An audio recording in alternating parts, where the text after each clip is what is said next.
네, 하나님의 말씀을 한 것 보겠습니다. 하나님의 말씀은 요한계시록 10장 7절입니다. 요한계시록 10장 7절입니다. 네, 찾으신 줄 알고 제가 봉독해 올립니다. 10장 7절입니다. 네, 일곱째 천사가 소리내는 날, 그 나팔을 불게 될 때에 하나님의 비밀이 그 종 선지자들에게 전하신 복음과 같이 이루리라. 아멘. 하나님의 비밀이 그 종 선지자들에게 전하신 복음과 같이 이루리라. 아멘. 네, 그래서 이 말씀의 기준에서 오전에 올려드릴 강의의 제목은 오전에 올려드릴 강의의 제목은 하나님의 비밀을 알아야 할 때다. 아멘. 네, 하나님의 비밀을 알아야 할 때다. 오늘 우리 오전에 주신 말씀과 같이 하나님의 비밀을 모르셨던 분이 계시다면 오늘 이 시간을 기하여서 하나님의 비밀을 온전히 알 수 있는 그런 시간이 되시기를 바랍니다. 자, 성경의 비밀을 우리가 크게 세 가지로 볼 수 있습니다. 성경의 비밀을 우리가 크게 볼 수 있는데 그 하나는 천국의 비밀입니다. 천국의 비밀. 천국의 비밀은 마태복음 13장 10절로 11절에서 이 천국의 비밀은 사도들에게 보여주신 비밀입니다. 그래서 천국의 비밀은 사도들에게 보여주신 그러한 비밀인데, 그러면 천국의 비밀은 무엇인가? 천국의 비밀이라고 하는 것은 예수님께서 살아생전에, 그것을 우리는 공생의 3년 이렇게 하죠. 공생의 3년. 예수님 공생의 3년 동안 직접 쏟아내신 주옥 같은 말씀들을 일컬어서 무슨 비밀? 네, 천국의 비밀이라고 합니다. 자, 천국의 비밀이 뭐라고요? 예수님께서 살아생전, 즉 공생의 3년 동안에 예수님께서 직접 쏟아내신 주옥 같은 말씀들, 이것을 일컬어서 천국의 비밀이라고 하는 것입니다. 그래서 이 천국의 비밀은 사도들에게 이미 보여주신 비밀인 것이고, 또 기독교 2000년 동안에 모든 사람들에게 다 보여주신 그러한 비밀이 되겠습니다. 자, 그 다음에 이제 또 하나의 비밀이 있는데, 그 비밀은 우리가 그리스도의 비밀이라고 합니다. 네, 그리스도의 비밀이라고 합니다. 자, 그리스도의 비밀은 에베소서 3장 3절로 4절에서 이 그리스도의 비밀은 누구에게 보여주셨느냐? 사도 바울에게 보여주신 비밀이 그리스도의 비밀입니다. 그래서 천국의 비밀은 사도들에게, 그리스도의 비밀은 바울에게 보여주신 비밀입니다. 자, 천국의 비밀, 그리스도의 비밀. 그러면 그리스도의 비밀은 무슨 뜻인가? 말 그대로 예수님이 가지고 계신 비밀, 이렇게 볼 수 있는 것이죠. 그래서 사도 바울에게 보여주신 그리스도의 비밀은 예수님의 탄생, 이것이 바로 그리스도의 비밀입니다. 자, 그러면 예수님의 탄생에는 어떤 비밀이 있을까요? 예수님의 탄생에는 먼저 선지자들의 예언이 있습니다. 이사야 7장 14절에서 처녀가 잉태하여 아들을 낳으리니 그 이름을 임마누엘이라 하라 하는 이사야 선지자의 예언이 있었고, 또 미가 선지자도 미가서 5장 2절로 4절에서 베들레헴에서 예수님이 태어나시는데 그 예수님의 근본은 상고의 태초에니라 하시면서 이미 예수님 태어나시기 전 750년 전에 예언을 해 놓으셨습니다. 자, 이 예언이 마태복음 1장 18절로 21절에 와서 이사야 선지자가 말씀했던 처녀는 바로 마리아로서 그 마리아에게 잉태된 예수님은 성령으로 잉태하셨다. 네, 그래서 성령으로 처녀인 동정녀인 마리아의 몸에 잉태하신 이러한 비밀이 바로 예수님의 탄생의 비밀인 것입니다. 그래서 아들을 낳으니까 그 이름을 예수라 하라. 아멘. 그 이름을 무엇이라 하라? 예수라 하라. 그래서 예수라는 이름의 뜻은 저가 자기 백성을 저희 죄에서 구원할 자이심이라. 그래서 예수라고 하는 이름의 뜻은 구원자입니다. 그래서 예수님 하면 예수님께서 나를 구원하신 구원자이십니다 하는 뜻과 같은 의미가 되어지는 것이죠. 자, 이것이 이제 예수님이 가지고 계시는 탄생의 비밀입니다. 이 탄생의 비밀이 곧 그리스도의 비밀인 것이죠. 자, 예수님이 탄생하신 것은 그 목적 자체가 십자가에 본인을 제물로 내어주시기 위하여서 십자가에 달리신 것이죠. 자, 그래서 예수님의 십자가는 이미 이사야 선지자가 이사야 53장에서 예언을 해 놓으셨는데 그 예언이 마태복음 27장에 와서 이제 십자가에 죽으시는 이러한 역사를 이루신 것입니다. 자, 예수님이 죽으실 때에 우편 좌편 강도의 십자가도 함께 서 있었지만 왜 예수님의 십자가만이 구속의 역사가 있을까요?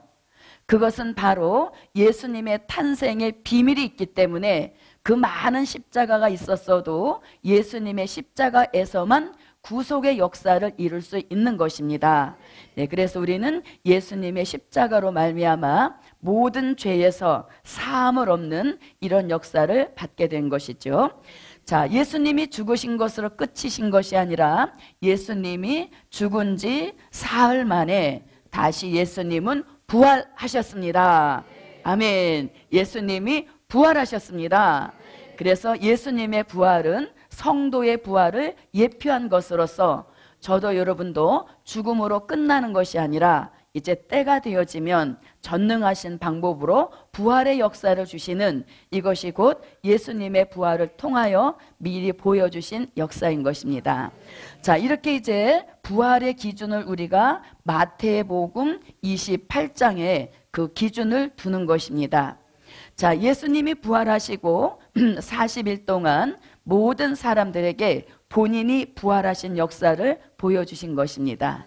자, 그리고 예수님이 40일 만에 승천하셨죠. 아멘. 자, 승천하시는데 그 승천하시는 장면을 사도행전 1장 11절에서 가심을 본 그대로 다시 온다 하시고 다시 오시겠다는 약속을 주고 가셨습니다. 자, 이것이 바울에게 보여주신 그리스도의 비밀입니다. 그래서 예수님의 탄생, 예수님의 십자가, 예수님의 부활, 예수님의 승천, 이것을 통틀어서 한마디로 하면 무슨 비밀? 네, 그리스도의 비밀이라고 하는 것입니다. 자, 천국의 비밀도 그리스도의 비밀도 이미 저와 여러분에게 또 기독교 2000년 동안에 보여주신 비밀인 것입니다. 그래서 우리는 천국의 비밀과 그리스도의 비밀을 합하여서 이걸 뭐라고 하냐면 이걸 총틀어서 이것을 된 일의 말씀을 통하여서 보여주신 비밀이다. 예, 된 일의 말씀을 통하여서 보여주신 그 비밀이 곧 천국의 비밀이요 그리스도의 비밀입니다. 자, 그런데 이제 오늘 저는 우리가 다 알고 있는 이 비밀을 증거하려고 온 것이 아니라 이제 우리가 이 시대에 꼭 알아야 할 비밀이 하나 더 있으니 그 비밀이 곧 무슨 비밀? 네, 하나님의 비밀입니다. 자, 다 같이 하나님의 비밀을 알아야 할 때다. 네, 그래서 우리는 이 시대에 하나님의 비밀을 알아서 그 비밀 속에 숨겨져 놓으신 하나님의 뜻을 알아야 이 시대에 하나님의 뜻을 이루어 드리는 참 하나님의 사람들이 되는 줄 믿습니다. 자, 그럼 이제 하나님의 비밀입니다. 자, 하나님의 비밀. 자, 이 하나님의 비밀은 오늘 계시록 10장 7절과 또 아모스 3장 7절과 예레미야 33장 2절로 3절에서 말씀하고 있는 것이 바로 하나님의 비밀입니다. 자, 하나님의 비밀은 우리가 요약을 뭐라고 주의 종으로부터 배웠습니까? 자, 하나님의 비밀은 앞으로 큰 환란이 온다는 것이죠. 예, 하나님의 비밀은 앞으로 큰 환란이 온다는 것입니다. 자, 이 환란이 온다는 말씀은 다니엘 선지자가 다니엘서 12장 1절에서 앞으로 개국 이래 없는 큰 환란이 올 것이라고 이미 예언을 하고 있습니다. 또 예수님도 마태복음 24장 21절로 22절에서 앞으로 창세 후 없는 큰 환란이 온다고 예수님도 함께 말씀하고 있습니다. 그래서 하나님의 비밀 중에 가장 먼저 나타내시는 비밀은 환란입니다. 자, 환란 후에 주의 재림이 있게 되어지죠. 예, 환란 후에 주의 재림이 있는데 이 재림은 바울이 데살로니가 전서 4장 16절로 17절에서 주의 재림은 어디에 있게 된다? 공중에 있게 된다. 이렇게 말씀하고 있죠. 예, 그래서 주의 재림은 공중에 있게 될 것이다.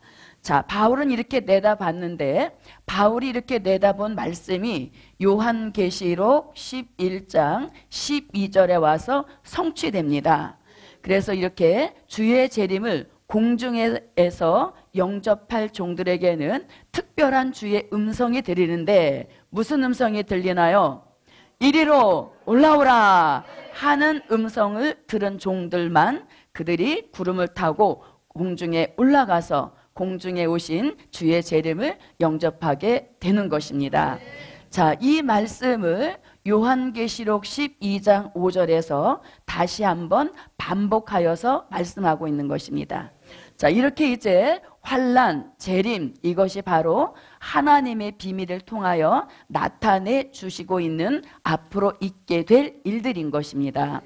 자, 재림 후에 심판이 있게 되어지는데, 자, 심판이 있게 되어지는데 심판의 주는 예수님이십니다. 아멘. 자, 예수님이 심판의 주가 되실 수 있는 것은 요한복음 5장 22절에서 아버지께서 아무도 심판하지 아니하시고 심판을 다 누구에게? 네, 아들 되시는 예수님께 맡기셨다. 그래서 심판의 주님이 예수님이 되실 수 있는 것이죠.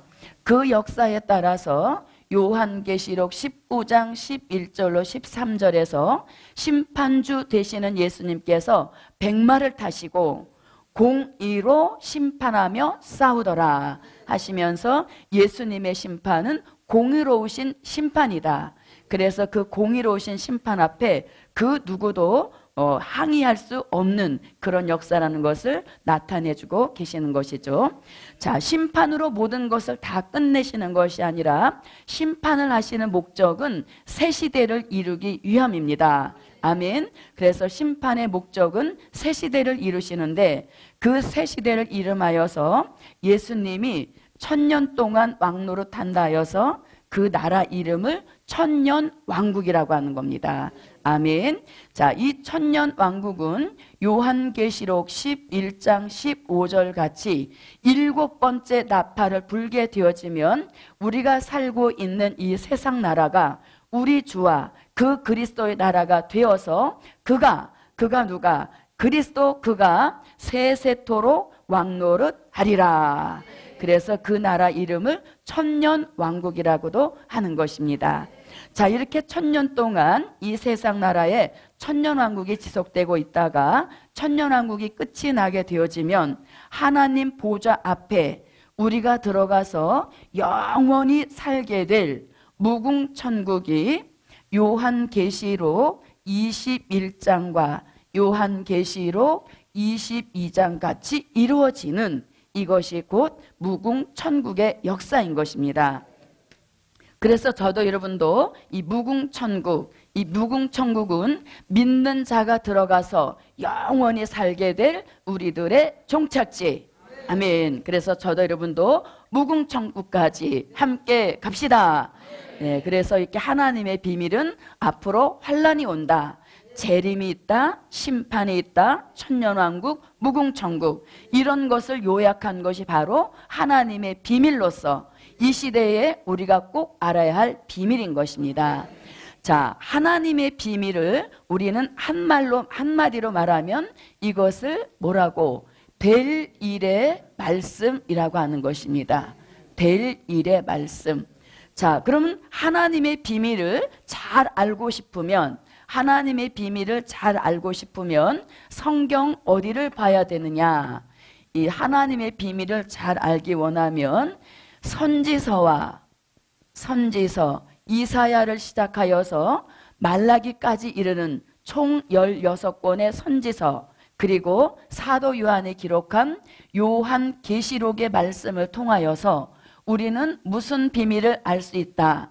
하나님의 비밀을 알 수 있는 역사인 것입니다. 자, 그러면 조금 전에 말씀드린 천국의 비밀을 알고자 한다면, 사복음서를 통하여서는 천국의 비밀을 알 수 있는 것이고, 또 서신서를 통하여서는 그리스도의 비밀을 알 수 있는 것입니다. 예, 그렇다면 오늘 우리가 알고자 하는 이 하나님의 비밀은 선지서와 요한계시록으로 하지 않고는 알 수 없는 이 시대를 향하신 하나님의 비밀입니다. 자, 이렇게 이제 우리가 하나님의 비밀을 알아야 되는데, 우리가 지금까지는 이렇게 하나님의 비밀에 대한 말씀을 이렇게 알고 있었는데요.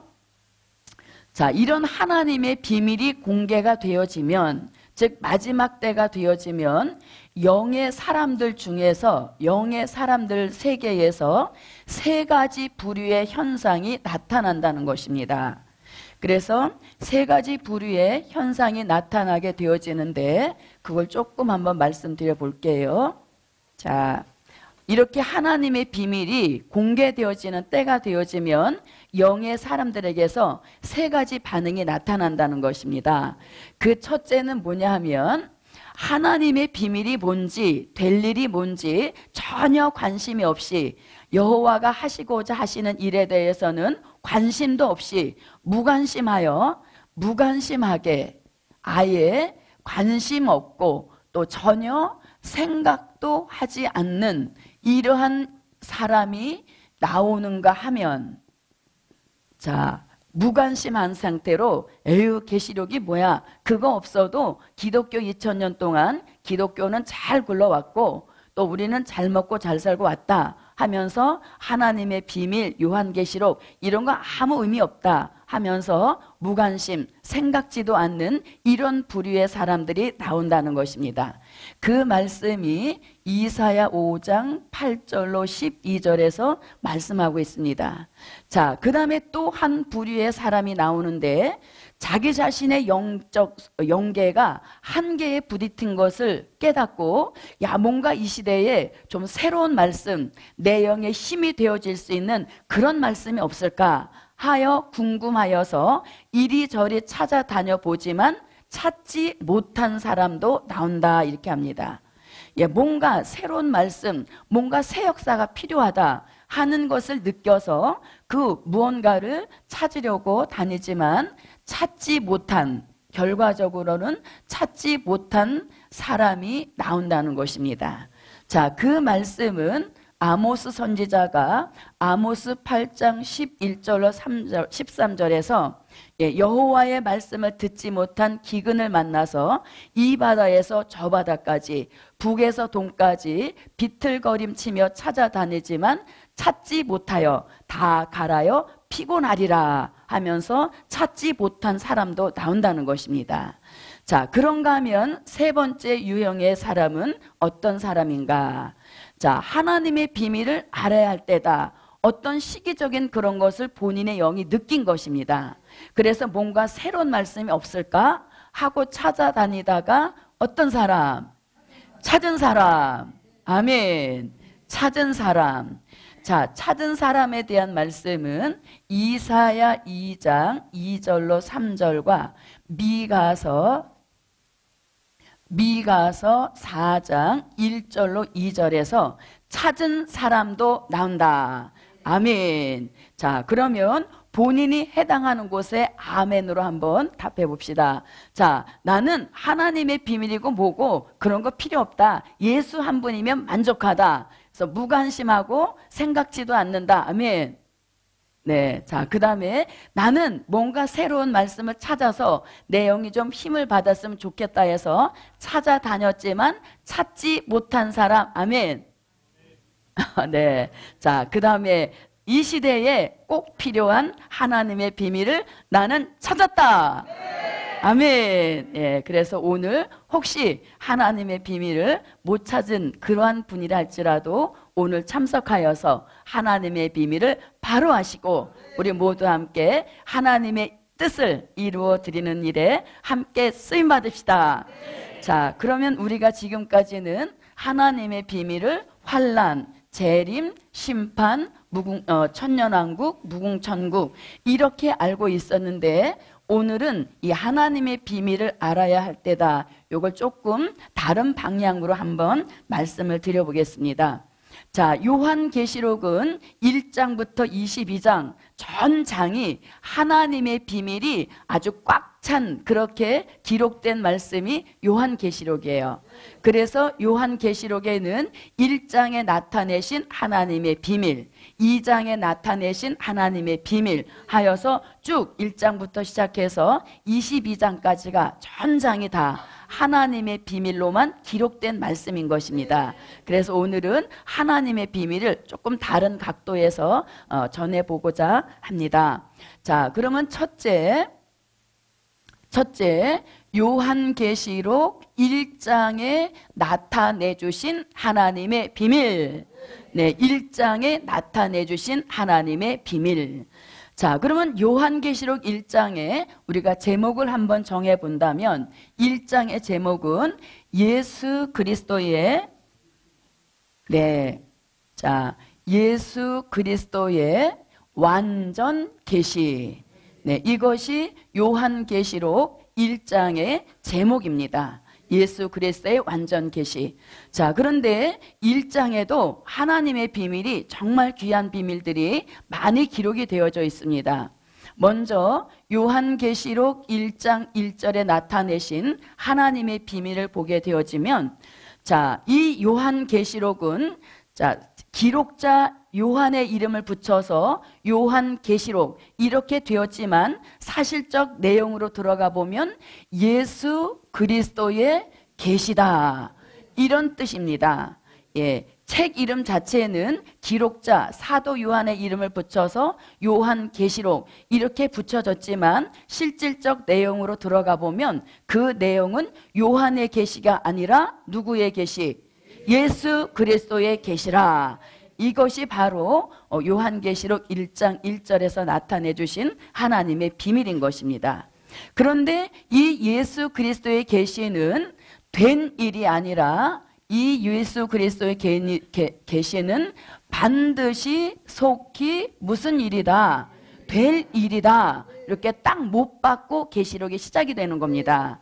그래서 계시록이 역사적 사실이다, 영적인 일이다 이렇게 하시는 분은 1장 1절에 나타내 주신 하나님의 비밀을 잘 못 발견하셨거나 아니면 스쳐 지나간 것입니다. 그래서 계시록을 시작하는 1장 1절 첫머리에서 예수 그리스도의 계시는 반드시 속히 될 일이다 하여서 이것은 역사적 사실로 가면 안 된다는 것을 확실하게 못을 받고 시작이 되는 것입니다. 자, 그런데 예수 그리스도의 계시는 반드시 속히 될 일인데 이 될 일의 말씀은 수신자가 다양하지 않고 이 수신자를 딱 정해 놓으셨는데 그들이 누구냐면 반드시 속히 될 일을 그 종들에게 이렇게 합니다. 그 종들에게 보이시려고 그래서 요한계시록은 그 수신자가 그 종들이다 하고 딱 예정을 해놓고 있습니다. 자, 그러면 예수 그리스도의 계시 반드시 속히 될 일을 보이실 그 종들은 누구냐? 여기서 말씀하는 종들이 바로 요한계시록 7장 1절로 4절에서 말씀하시는 하나님의 인을 맡고 나오는 14만 4천, 그 예정된 종들에게 보이시려고 무엇을 기록하셨다? 예수 그리스도의 계시 반드시 속히 될 일을 기록했다. 이런 의미가 되어지는 것입니다. 자, 그런데 1장 1절에서 또 어떤 비밀을 나타내 주시냐면 이 예수 그리스도의 계시가 기록자 사도 요한에게까지 전해진 경로가 있습니다. 이 요한계시록이 기록자인 사도 요한에게까지 전해진 경로가 있는데 이 예수 그리스도의 계시를 처음에는 하나님이 가지고 계셨습니다. 아멘. 예, 하나님이 가지고 계시다가 하나님이 누구에게? 예수님에게, 그리고 예수님이 그 천사에게, 그리고 천사는 기록자 사도 요한에게 보내어 지시하신 것이라. 그래서 이 요한계시록은 기록자인 사도 요한에게까지 전해진 경로가 있습니다. 그 경로가 하나님이 예수 그리스도의 계시를 가지고 계시다가 그것을 예수님에게 주셨고, 예수님이 천사에게, 천사는 기록자 사도 요한에게 지시하여서 기록하게 하신 이 말씀이 요한계시록이라는 것입니다. 자, 이렇게 이제 1장 1절에 나타내신 하나님의 비밀. 자, 그 다음에 1장 2절에 가서는 어떤 비밀을 나타내시느냐? 자, 1장 2절에 가서 사도 요한은 나는 다 증거했다 이렇게 말합니다. 무엇을 다 증거했느냐? 하나님의 말씀과 그리고 예수 그리스도의 증거에 대하여서 다 증거했다. 그러면 말씀의 증거는 뭡니까? 말씀은 된 일의 말씀과 된 일의 말씀과 될 일의 말씀을 아울러서 증거함으로 나는 말씀에 대하여서도 다 증거했다 이렇게 합니다. 자, 그러면 된 일의 말씀은 어디에서?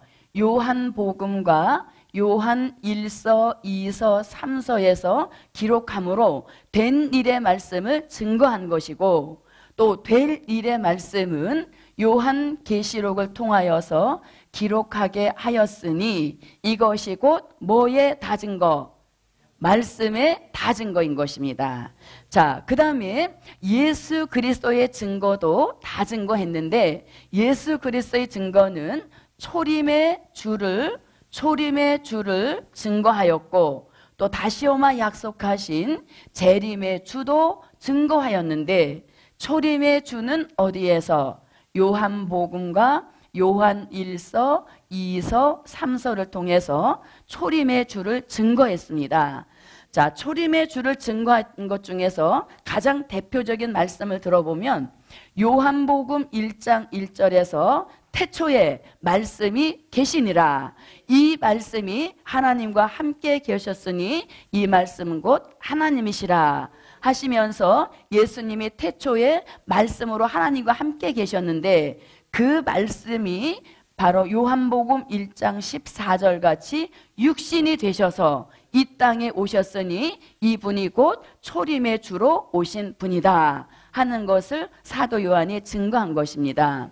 자, 그 다음에 재림의 주님이 오시는 것도 증거했는데 재림의 주님은 요한계시록을 통하여서 주님이 다시 오시는 과정을 기록해 놓은 것입니다.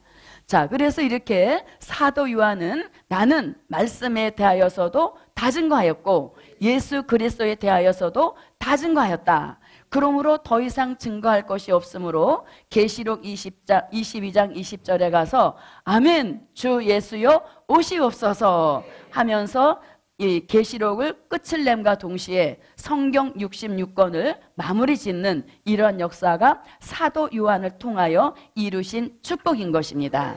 그래서 이렇게 사도 요한은 나는 다 증거했노라 하는 이런 비밀을 계시록 1장 2절을 통하여서 알려주고 있습니다.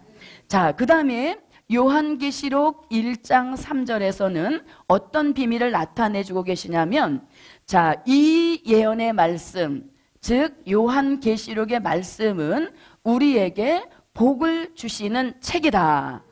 네, 자, 요한계시록은 우리에게 무엇을 주는 책이다? 복을 주는 책이라는 겁니다.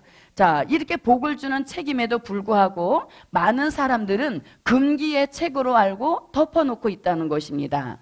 그것은 굉장히 어리석은 일인 것이죠. 그래서 이 예언의 말씀은 이 시대에 우리에게 무엇을 주는 책이다?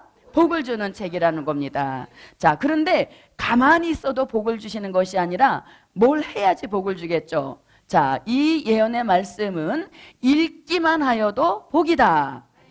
듣기만 하여도 복이다. 그 다음에 지켜낼 때 복이 완성된다. 아멘. 그래서 이 예언의 말씀은 이 시대에 복을 주시는 말씀인데, 그 복은 읽을 때, 들을 때, 지켜낼 때 복이 본인의 것이 된다는 것입니다. 그래서 저도 여러분도 마지막 이 시대에 복 받기 원하시는 분, 아멘. 아멘 안 하시는 분은 화가 와도 좋아요? 그래서 이 시대에 복을 받으려면 다른 말씀도 좋지만 이 시대에는 딱 가르쳐 주시잖아요. 다른 말씀보다도 이 예언의 말씀, 즉 요한계시록의 말씀은 복을 주는 말씀이니까 안심하고 읽어라, 안심하고 들어라, 그리고 끝까지 지켜라. 그런 사람에게는 예언의 말씀에서 보장하시는 그 복이 본인의 것으로 현실화된다. 예, 그래서 이렇게 이 예언의 말씀은 이 시대에 복을 주는 책이라고 1장 3절을 통하여서 말씀하고 있습니다.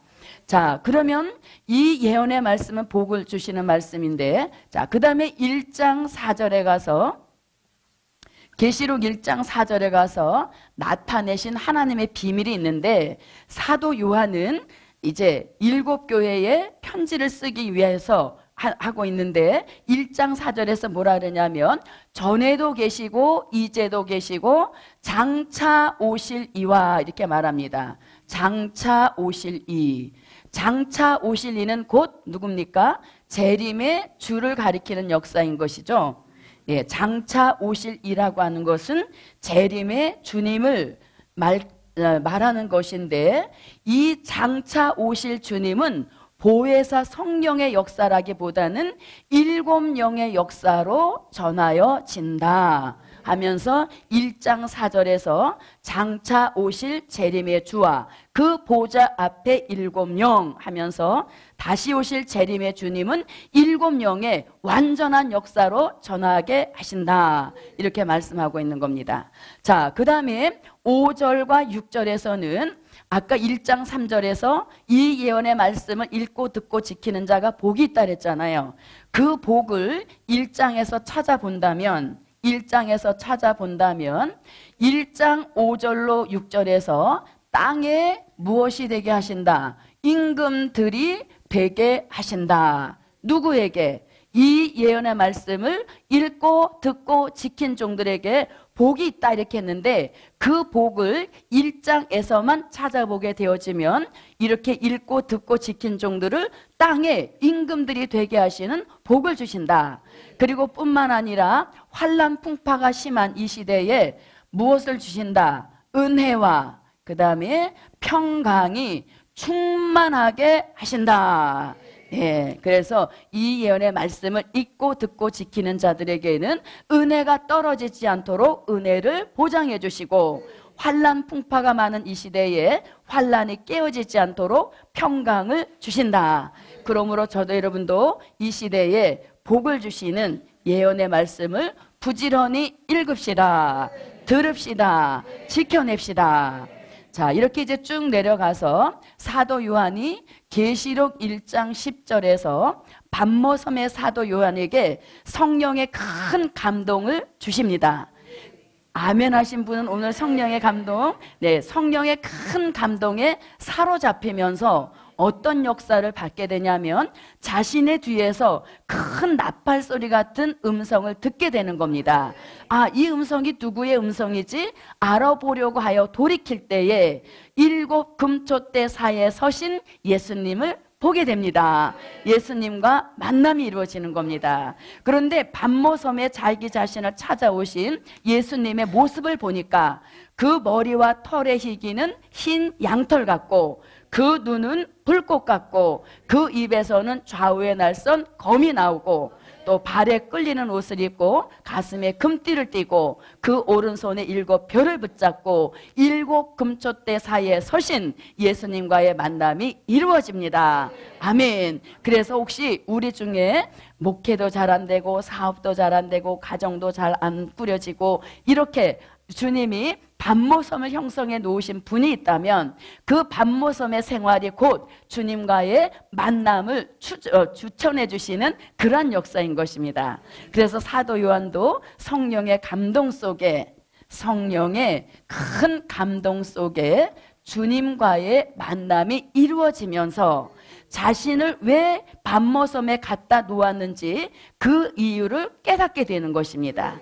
아, 내가 무슨 죄를 졌길래 이렇게 밤모섬에 갖다 놨을까? 그래서 사도 요한은 1장 9절에 보면 자기가 왜 밤모섬에 왔는지 그거를 뭐라고 하냐면 나는 하나님의 말씀과 예수 그리스도의 증거를 인하여 밤모라 하는 섬에 있었다 이렇게 말합니다. 그러니까 밤모섬에 와 있는 죄수들과 자기의 죄명은 틀리다는 것입니다. 그래서 나는 말씀과 증거, 예수님만 증거하다가 밤모섬에 왔다 하면서 이제 주님과의 만남이 계시록 1장 13절로 16절 같이 주님과의 만남이 이루어지는데 평소에 주님의 품에 늘 안겼던 사랑하시는 그 제자잖아요. 그래서 사도 요한의 머릿속에는 늘 온유하시고 겸손하시고 사랑이 많으신 그런 주님으로만 기억이 돼 있단 말이에요. 근데 밤모섬에 자신을 찾아오신 예수님은 너무 자기가 그리고 있던 예수님과는 다른 예수님인 거예요. 왜요? 심판주의 모습으로 찾아오셨기 때문인 것입니다.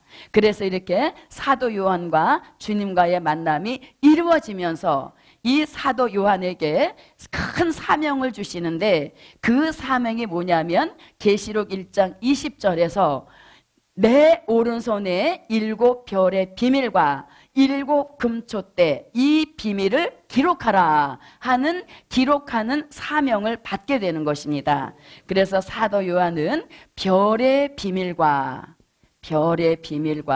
그 다음에 촛대의 비밀을 기록하게 되어지는데 이것이 요한계시록을 이루고 있는 큰 두 골격인 것입니다. 그래서 별의 비밀과 촛대의 비밀로 쭉 끌고 나가는 말씀이 요한계시록인 것입니다. 자, 그러면 별은 주의 종을 뜻하는 것이죠. 마지막 때 주의 종들에게 비밀이 있는데 어떤 종은 떨어진 별이 된다는 겁니다. 즉 하나님과 영적 교통 교제가 두절된 끊어진 그런 변질된 종도 나오고 그 다음에 또 어떤 별도 나와서 붙들린 별도 나와서 이 시대에 사람을 살리는 역사가 있으니 이 시대에 소망이 있는 줄 믿습니다. 자, 그 다음에 이제 촛대의 비밀이 있는데 촛대는 무슨 비밀입니까? 교회에 대한 비밀인 것이죠. 예, 교회에 대한 비밀인데 마지막 때에 교회의 비밀이 있는데 어떤 비밀이냐? 자, 신령한 영적 교회가 있어서 신령한 영적 교회가 있어서 종과 교회가 함께 구원을 받는 이런 교회가 있는가 하면 또 음녀 교회가 나와서 많은 교회, 종과 교회를 변질시켜서 결국은 버림받는 이런 교회도 나온다는 것입니다.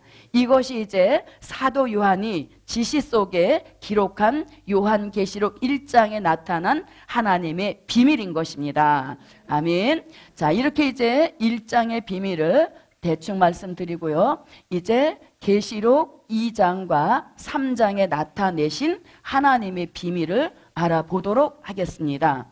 자, 계시록 2장과 3장에는 7교회가 등장이 되어지는데 7교회에 주신 말씀, 이 7교회에 주신 말씀은 마지막 때에 교회들에게 주시는 예표의 말씀인 것입니다.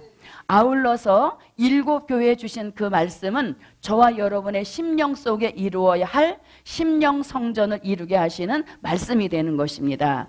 자, 그러면 계시록 2장과 계시록 3장에 나타내신 하나님의 비밀은 무엇인가?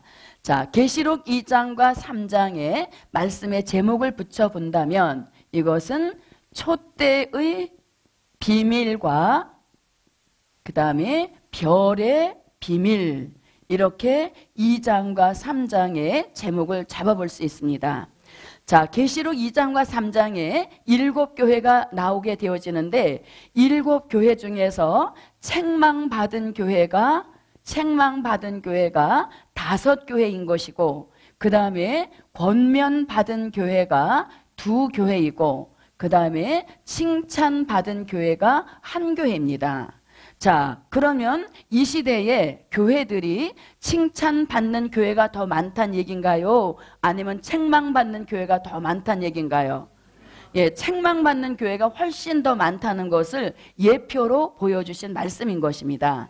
그래서 오늘 이 말씀을 공부하면서 혹시 우리 교회에 책망받을 내용은 있지 않은지, 또 우리 교회가 잘해서 칭찬받는 것은 있는지 하는 것을 한번 되돌아보면서 책망받은 것은 고치고 칭찬받는 것은 더 살려서 우리 모두 칭찬받는 교회로 갑시다. 자, 그러면 이제 책망받은 교회 5교회인데 먼저 책망받은 교회부터 한번 알아보겠습니다. 자, 책망받은 교회 첫 번째가 에베소 교회입니다. 자, 이 에베소 교회는 무슨 내용을 책망받느냐 하면 처음 사랑을 잃어버렸다. 사랑을 잃어버렸다는 겁니다. 그런데 기독교의 본질은 사랑이죠. 그럼에도 불구하고 사랑을 잃어버림으로 에베소 교회는 잃어버린 처음 사랑을 회복하라는 이런 말씀을 받게 되는 것입니다. 자, 그래서 에베소 교회는 책망받은 것이 처음 사랑을 잃어버렸다.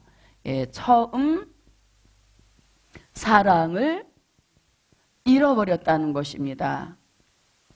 자, 이것이 이제 책망받은 내용인데 이 책망받은 것으로 끝나지 않고 잃어버린 처음 사랑을 회복하여서 이기는 자가 되게 되어지면 이기는 자에게 주시는 상이 있는데 그 상이 뭐냐면 하나님의 낙원에 있는 생명나무 과실을 주어 먹게 하리라.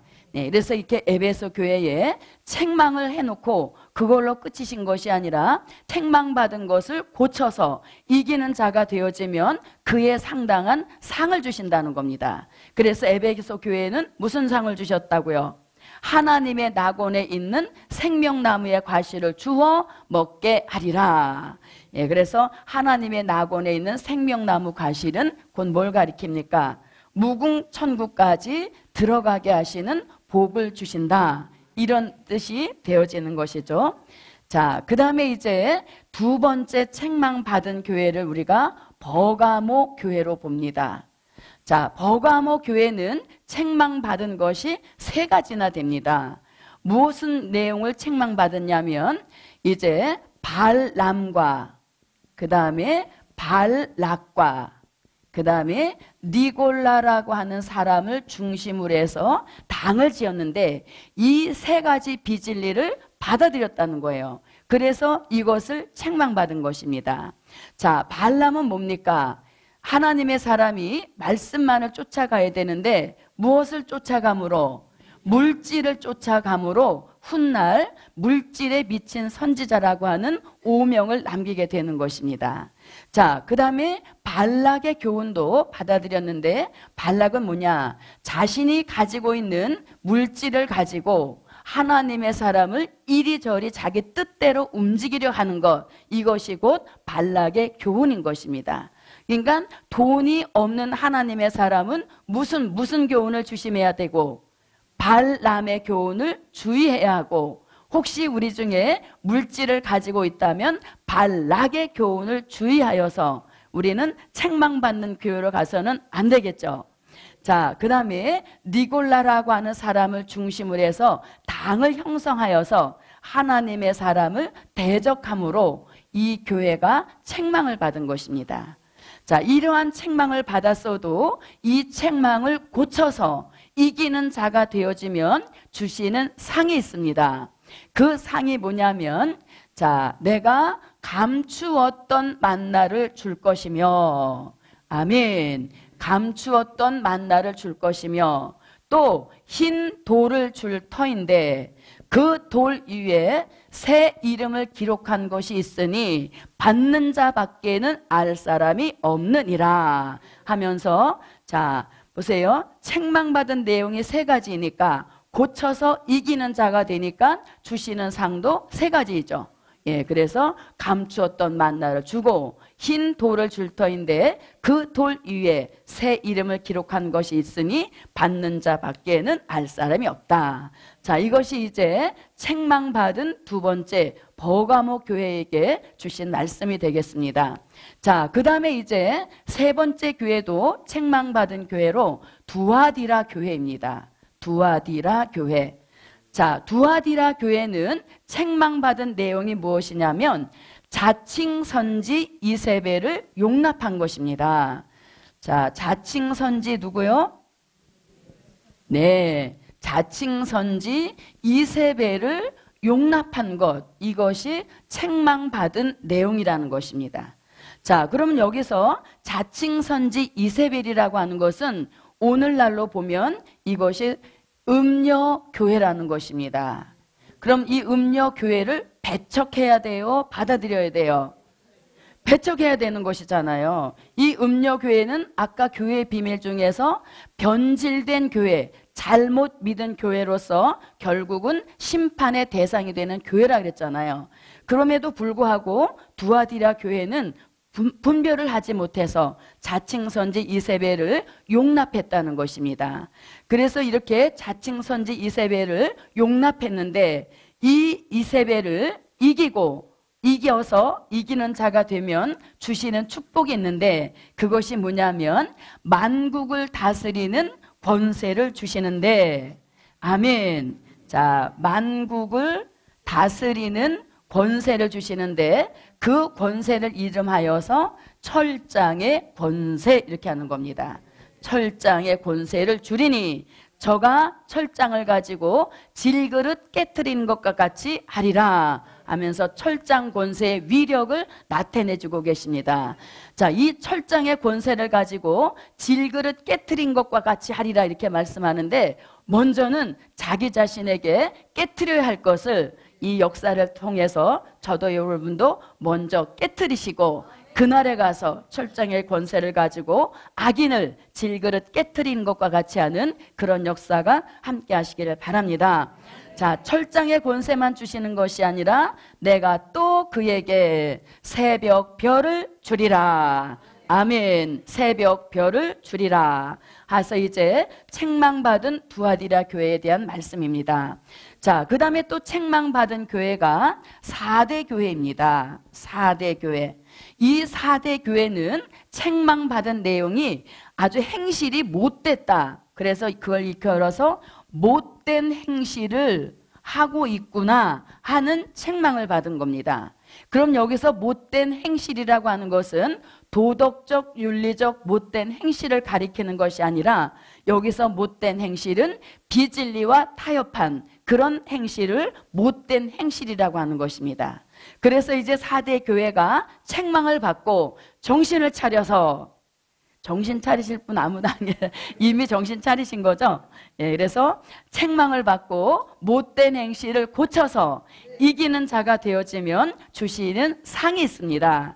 그 상이 뭐냐면, 자, 흰 옷을 줄 터이요. 아멘. 흰 옷을 줄 터이요. 또 내가 그 이름을 생명책에서 반드시 흐리지 아니하고 하나님 앞과 천사들 앞에서 시인하리라. 아멘. 그래서 이 4대 교회는 못된 행실을 한다고 책망받았지만 그것을 고쳐서 이기게 되어지면 흰옷도 주시고 또 생명책의 이름이 흐리지 않도록 보장해 주시고 또 그날에 가서 생명책에 동명된 그 이름을 하나님 앞과 천사들 앞에서 시인하게 하신다. 자, 이것이 이제 책망받은 4대 교회에 주신 말씀인 것입니다. 자, 그 다음에 책망받은 마지막 교회가 있는데 그 교회 이름이 라오디게아입니다. 자, 무슨 교회요? 다시 무슨 교회요? 네, 라오디게아. 발음이 좀 까다롭죠? 자, 라오디게아라는 교회가 책망받은 5번째 교회인데 라오디게아 교회는 무슨 내용을 책망받았습니까? 예, 이 교회는 아주 게으르다는 것입니다. 게으르다는 것이에요. 자, 게으름을 책망받은 것입니다. 그래서 우리 예수님도 이 게으름을 굉장히 아주 질책하시는 것을 볼 수 있습니다. 그래서 이 라오디게아가 게으름을 고쳐서 성령을 받아서 열심을 내어서 이기는 자가 되어지면 주시는 상이 있는데 그 상이 뭐냐면 내가 이기고 아버지 보좌에 앉은 것처럼 이기는 자 너에게도 내 보좌에 함께 앉게 하리라. 그래서 내 보좌에 함께 앉게 한다는 것은 그걸 뭘 가리키냐면 자, 내 보좌, 즉 예수님의 보좌는 뭘 가리킵니까? 예수님의 보좌는 통치자로서 즉 천년왕국의 만왕의 왕의 자격으로 앉으시는 그 보좌를 가리킨 겁니다. 그것을 요한계시록 17장 14절, 요한계시록 19장 16절에서 만왕의 왕 만주의 주의 자격으로 앉는 그 보좌에 너는 누구? 게으름을 이기고 열심 낸 그런 자에게 이 보좌에 함께 한다. 그럴 때 그 보좌는 바로 왕권의 보좌로서 이 보좌는 요한계시록 20장 4절로 6절에서 말씀하는 이 왕권의 보좌에 앉게 하리라 하여서 이렇게 책망받은 5교회를 한번 알아보았습니다. 자, 그럼 이제 무슨 교회가 남았습니까? 네, 권면받은 교회가 남았죠. 자, 권면받은 교회는 한 교회인데 제가 2교회라고 했네요. 자, 권면받은 교회는 한 교회인데 권면받은 교회는 2번째 교회로서 서머나 교회이죠. 예, 서머나 교회는 회개하라는 말씀이 안 나와 있습니다. 그래서 권면받은 교회라고 하는 것이죠. 자, 그러면 권면받은 교회 서머나 교회입니다. 자, 서머나 교회는 아주 죽도록 충성하는구나 하는 이 충성에 대한 말씀을 권면으로 해주고 계시죠. 자, 그래서 서머나 교회에 이기는 자에게 주시는 축복이 있는데 그게 뭐냐면 둘째 사망의 해를 받지 않게 하리라. 아멘. 죽도록 충성해서 죽을 것 같은데 주시는 상은 둘째 사망의 해를 받지 않게 하신다. 예, 둘째 사망의 해를 받지 않게 하신다. 자, 이것이 이제 권면받은 서머나 교회에 주시는 역사인 것입니다. 자, 그럼 이제 무슨 교회만 남았습니까? 칭찬받은 교회이죠. 칭찬받은 교회는 한 교회인데 이 교회는 무슨 교회? 네, 빌라델피아 교회이죠.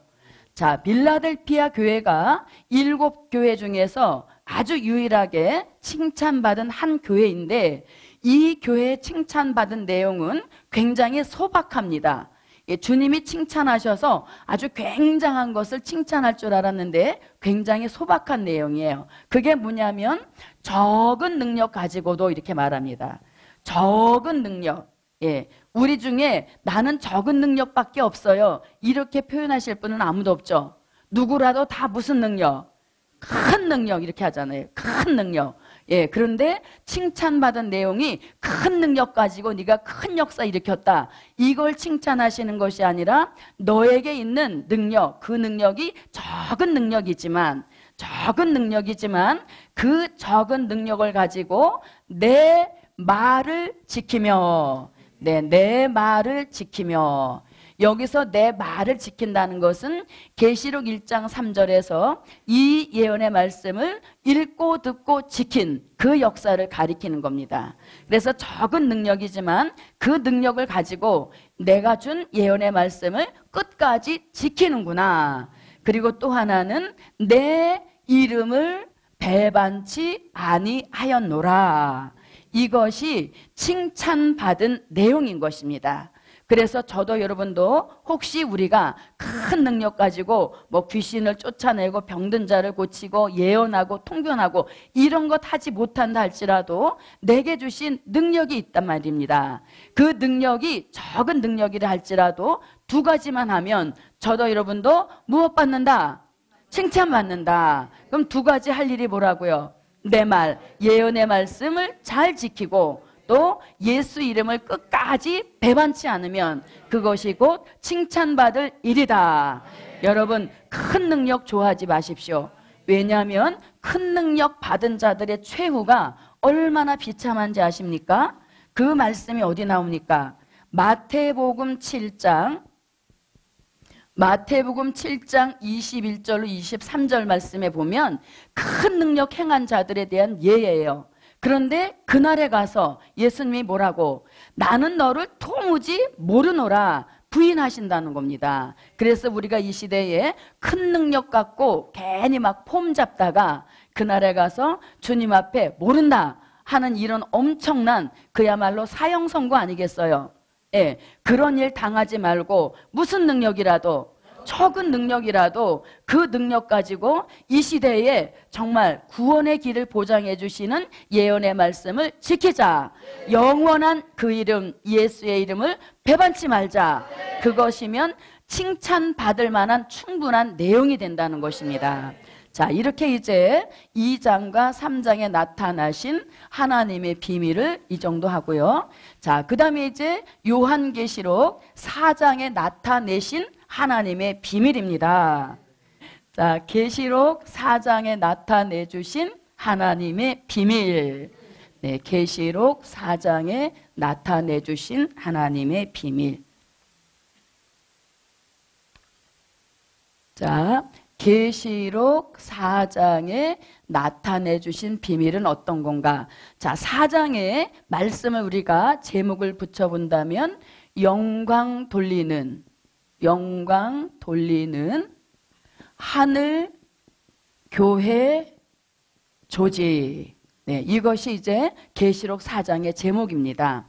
자, 계시록 4장 1절에 보면 반모섬의 사도 요한에게 이제 어떤 축복을 주시냐면 하늘에 무슨 문이 있는데 열린 문이 있는데 어디에 열린 문? 하늘에 열린 문이 있는데 여러분 하나님이 계시는 보좌 세계의 문만 열어주신다면 저도 여러분도 행복 시작. 예, 그래서 저와 여러분 앞에 하늘의 문이 열려져라. 하늘의 문이 열려져라. 하늘의 문이 열리면서 사도 요한의 영계가 최상의 영계로 이렇게 향상할 수 있는 그 근본이 바로 4장 1절에서 하늘의 문을 활짝 열어주심으로 사도 요한은 타의 추종을 불허할 만큼 그 영계가 최상의 영계로 향상할 수 있었던 것입니다. 자, 하늘의 열린 문을 주시면서 이제 사도 요한을 성령으로 감동시키면서 보호자 세계를 환하게 보게 하시는 겁니다. 그래서 오늘 저와 여러분 이제 저가 일종의 가이드가 돼서 어디를 보여드리는 거예요? 예, 영광 돌리는 하늘 교회를 오늘 다녀오는 겁니다. 아멘. 자, 그래서 성령의 큰 감동에 사로잡혀서 사도 요한의 영계를 하나님이 계시는 보좌 앞으로 끌어올리는 겁니다. 그 몸은 어디에 두시고 반모섬에 그냥 두시고 영혼만 끌어올려서 하나님이 계시는 보좌 세계의 조직을 보게 하시는데 사도 요한이 보좌에 가서 가장 먼저 본 것이 뭐냐면 요한계시록 4장 2절로 3절입니다. 예, 2절로 3절에서는 무슨 말씀을 하냐면 자, 영광의 보좌가 있는데 그 보좌에 앉으신 삼위일체 하나님을 보석으로 보여줍니다. 보석으로 보여주는데 그 보석의 이름이 벽옥이요, 홍보석이요, 그 다음에 녹보석, 이렇게 세 가지의 보석으로 앉으신 이의 모양을 나타내 주셨습니다. 자, 그렇다면 벽옥은 바로 성부 하나님으로서 우리가 여호와라고도 하는 그 역사를 가리키는 것이죠. 자, 홍보석은 성령님을 가리키는 것이요, 그 다음에 녹보석은 성자 예수님을 가리키는 것입니다. 그래서 사도 요한은 성령의 감동 속에 보좌 색에 올라가서 뭐 베드로가 뭐 고기 잡는다 이런 엉뚱한 소리를 한 것이 아니라 사도 요한은 정통적인 그 보좌 색의 역사를 본 것을 이렇게 증명하고 있습니다. 왜냐하면 보좌 세계에서 가장 먼저 눈에 띄인 것이 하나님이 앉아 계시는 삼위일체 영광의 보좌, 그것을 우리는 아버지의 보좌라고 하는 것입니다. 자, 이렇게 이제 삼위일체 하나님이 보석으로 앉으신 것을 보여주셨는데, 자, 벽옥의 여호와, 홍보석 성령님, 녹보석 주 예수, 자, 이렇게 삼위일체 하나님을 보여주셨는데 그 보좌를 둘러서 무지개가 있는 것을 보여주셨습니다. 예, 무지개가 삼위일체에 앉아 계시는 영광의 보좌에 무지개가 쭉 둘려 있는 것을 보여주셨어요. 자, 근데 이 무지개는 어디서 나타났습니까? 창세기 9장 13절에서 홍수로 심판하신 후에 다시는 내가 물로 심판하지 않겠다라는 언약으로 무지개를 둘러주신 것이죠. 그런데 창세기의 무지개가 요한계시록에 와서 여전히 하나님 보좌에 둘려 있는 것을 보여주신 거죠. 자, 이건 뭘 가리키냐면 하나님의 한 번 하신 언약은 절대로 불변한다. 아멘. 예, 그래서 하나님이 한 번 약속하시고 언약하시면 그 약속은 절대로 변하지 않고 계속 시행하고 계신다. 그런 의미를 나타내 주는 것입니다. 그래서 영광의 보좌에 무지개가 둘려 있는 것을 보여주셨고, 자, 그 다음에 계시록 4장 4절에서 무엇을 보여주냐면 24장로가 24보좌 위에 앉아 있는 것을 보여주셨습니다. 그래서 24보좌 위에 누가? 24장로가 흰옷을 입고 머리에 금 면류관을 쓴 모습으로 앉아 있는 것을 보여줬습니다. 자, 그러면 이 24장로는 성도의 편에서 보좌 세계를 받드는 그런 역할을 하고 있는 것입니다. 자, 그 다음에 또 뭘 보여주셨냐면 요한계시록 4장 5절에서 자, 하나님 보좌 앞에 7영이 있는데 7영만 계시는 것이 아니라 7등불로 환하게 불을 밝혔는데 이 7등불은 하나님의 7영이라 하면서 7영의 역사를 1장 4절에서 3장 1절에서 그리고 4장 5절에서도 나타내 주신 것을 볼 수 있습니다. 자, 그 다음에 이제 사도 요한이 또 보좌 세계에서 본 하나님의 비밀이 있는데 그것이 요한계시록 4장 6절로 8절입니다. 자, 요한계시록 4장 6절로 8절에서는 사도 요한이 하나님 보좌를 둘러서 네 생물이 있는 것을 보여주었는데, 자, 계시록 4장 6절로 8절에서 네 생물이 있는 것을 보여줬는데, 자, 첫째 생물은 무엇 같고? 사자 같고 이렇게 합니다. 그 다음에 둘째 생물은 송아지 같고, 그 다음에 셋째 생물은 사람의 얼굴 같고, 그 다음에 넷째 생물은 날아가는 독수리 같은데 이렇게 되어 있죠. 자, 그러면 사자는 들짐승을 대표한 것으로서 우리에게 주시는 교훈은 뭐냐면 사자같이 두려움이 전혀 없는 무슨 신앙? 네, 용사의 신앙을 가지라 하는 뜻으로 보여주신 역사인 것입니다. 자, 둘째 생물은 송아지 같다 했는데 송아지는 가축을 대표한 것으로서 희생과 충성을 나타내는 것입니다. 그래서 저도 여러분도 복음을 위하여서, 주를 위하여서 둘째 생물 송아지같이 희생하고 충성하자. 네. 자, 그 다음에 셋째 생물은 얼굴이 사람 같다라고 하는 것은 인간을 대표한 것인데, 자, 사람을 대표할 수 있는 분은 오직 예수님이시죠. 예, 우리는 사람은 다 그냥 그렇고 그래서 대표로 내세울 만한 사람이 없다는 거예요. 그래서 사람을 대표할 수 있는 분은 예수님인데, 그러면 이 셋째 생물을 통하여서 우리에게 주시는 교훈은 뭐냐면 예수 그리스도의 형상을 이루어서, 예수 그리스도의 형상을 이루어서 하나님 편 사람이 되라. 자, 그 다음에 넷째 생물은 날아가는 독수리 같은데 이 독수리는 날짐승을 대표한 것입니다. 그럼 독수리가 우리에게 주는 교훈은 뭐냐면 독수리 같이 향상하는 영계 축복을 받아서, 아멘, 영계 축복을 받아서 마지막 이 시대에 최상의 역사를 일으키는 사람이 되라.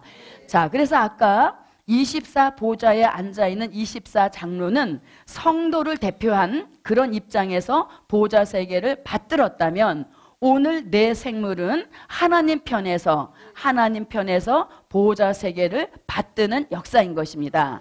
그래서 저도 여러분도 내 생물처럼 누구 편 사람 되자, 하나님 편 사람이 되자. 자, 다 같이 하나님 편 사람이 되자.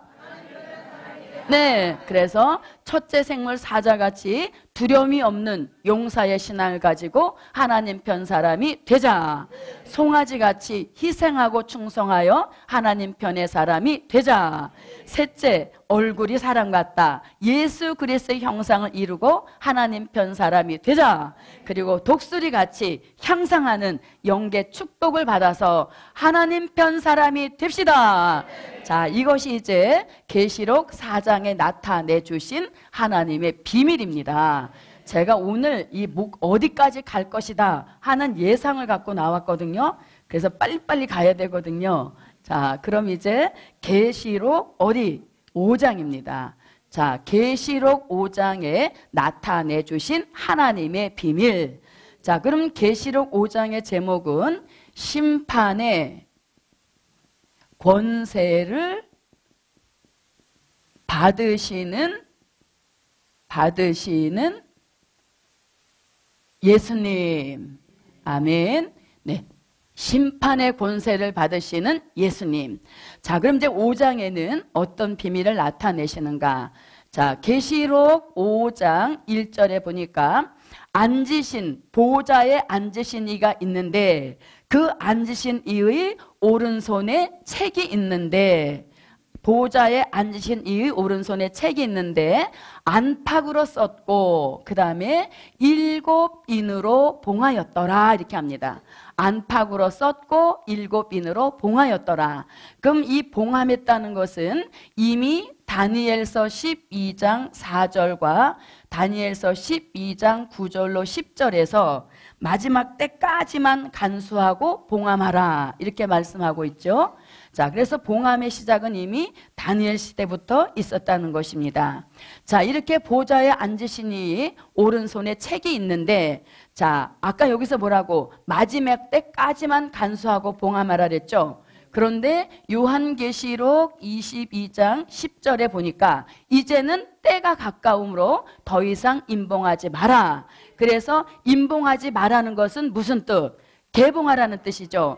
그 개봉을 하려고 개봉할 자를 찾는 겁니다. 누가? 사도 요한이. 그런데 아무리 둘러봐도 하늘 위에도 땅 위에도 땅 아래도 인뗄 자를 찾지 못하여 사도 요한이 크게 울었더라. 울고 있는 사도 요한에게 요한계시록 5장 5절에서 24 장로 중에 하나가 와서 울고 있는 사도 요한에게 울지 말라. 유다 지파의 사자 다윗의 뿌리가 이기었으니 누가 이기셨으니? 네, 다윗의 뿌리 되시는 예수님이 이기셨으니 인을 떼시기에 합당하시다.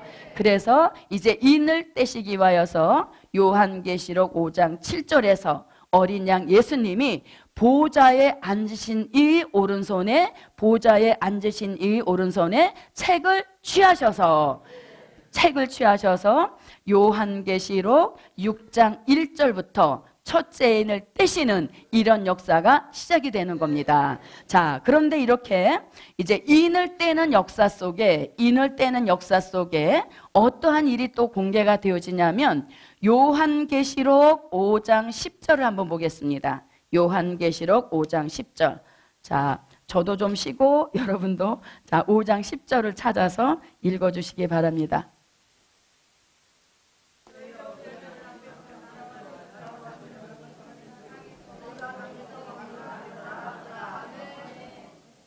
자, 이렇게 이제 말세에 인이 떼어지면서 하나님의 비밀이 공개될 때에 어떤 일이 일어나냐면 많은 천사의 음성이 있으니 그 수가 천천히요 만만이라 이렇게 되죠. 그래서 이 마지막 때에 인을 떼면서 이 하나님의 비밀이 공개가 되어지면 천천히나 되고 만만이나 되는 천사가 다 총 출동한다. 예, 그래서 천사가 분주히 움직이면서 마지막 때 비밀 공개를 돕는다는 것입니다. 그런데 사도 요한은 그냥 천사의 수가 천천히요 만만히요 이렇게 말했는데 요걸 더 구체적으로 누가 도와서 말씀을 하냐면 다니엘 선지자가 다니엘서 7장 자 여기가 5장 11절이고요. 다니엘서 7장 10절 말씀에 보니까 이 천천히요 만만이라고 하는 요거에 대해서 더 자세하게 말해 주는데 자 하나님 앞에 시위하는 자가 얼마요? 만만이요 이렇게 하잖아요. 시위한다는 건 뭡니까? 시위한다는 것은 무장한 천사다 이렇게 하는 것이죠. 무장한 천사다. 네, 무장한 천사다. 그 다음에 천천은 뭡니까? 수종 드는 자가 천천히요. 수종 든다는 건 뭐? 비무장한 천사라는 것이죠. 자, 이렇게 많은 천군과 천사가 다 총동원이 되어서 마지막에 하나님의 비밀을 공개하는 일을 돕는다는 것입니다. 그래서 수종 드는 비무장한 천사의 수가 천천히요. 또 시위하고 무장한 천군의 수가 만만이라는 것입니다. 자, 이런 천사가 분주히 활동을 하면서 여러 가지로 하늘에서도 땅에서도 복음의 역사를 위하여 분주히 움직이면서 또 뜻있는 저와 여러분을 돕는 역사가 함께 하실 줄 믿습니다. 자, 그 다음에 이제 계시록 6장에 나타내 주신 하나님의 비밀입니다. 자, 계시록 6장에 나타내 주신 하나님의 비밀. 자, 계시록 6장의 제목을 잡아 본다면 자, 계시록 6장은 말세의 징조와 그 다음에 순교자의 호소가 있는 말씀이 요한계시록 6장의 내용이 되겠습니다. 자, 여기서 이제 말세의 징조라고 하는 것. 자, 계시록 5장 7절에서 어린 양 예수님이 보좌에 앉으신 이 오른손에서 책을 취하시면서 계시록 6장 1절에 와서 첫째 인을 척 하고 떼니까 무슨 말이 등장합니까? 흰 말이 등장이 되어지죠. 자, 그래서 우리가 이것을 계시록 6장 2절로 8절을 일컬어서 4대 병마의 활동 이렇게 하는 겁니다. 4대 병마의 활동. 자, 이제 첫째 인을 떼면서 무슨 말이 나왔습니까? 흰 말이 나왔죠. 자, 흰 말은 요한계시록 6장 2절로서 자, 흰 말은 기독교 2차 복음 운동을 하러 나온 말입니다.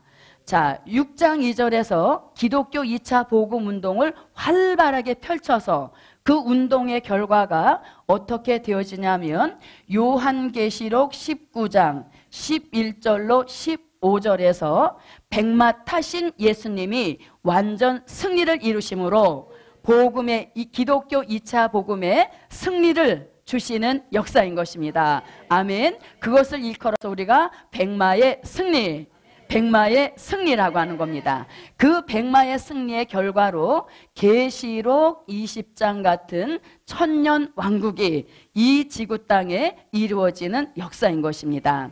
자, 그 다음에 둘째 인을 떼니까 흰 말과는 다른 붉은 말이 등장이 되어지는데, 이 붉은 말은 요한계시록 6장 3절로 4절에서 이 붉은 말은 무슨 운동? 사회주의 혁명운동을 하러 나온 말입니다. 사회주의 혁명운동을 하러 나와서 열심히 나름대로 공산화 운동을 하는 것입니다. 그 운동의 결과로 요한계시록 8장 7절 같이 지구 땅 3분의 1을 공산화시키는 이런 일을 하게 되는 것입니다. 자, 그 다음에 셋째 인을 떼시니까 검은 말이 나오게 되어지는데, 이 검은 말은 요한계시록 6장 5절로 6절에서 요한계시록 6장 5절로 6절에서 검은 말의 등장은 무슨 운동? 자본주의 경제 운동을 하러 나온 말인 것입니다. 자, 6장에 등장해서 자본주의 경제 운동을 열심히 펼친 결과, 그 결과가 요한계시록 18장 같은 바벨 세상을 이루는 것입니다.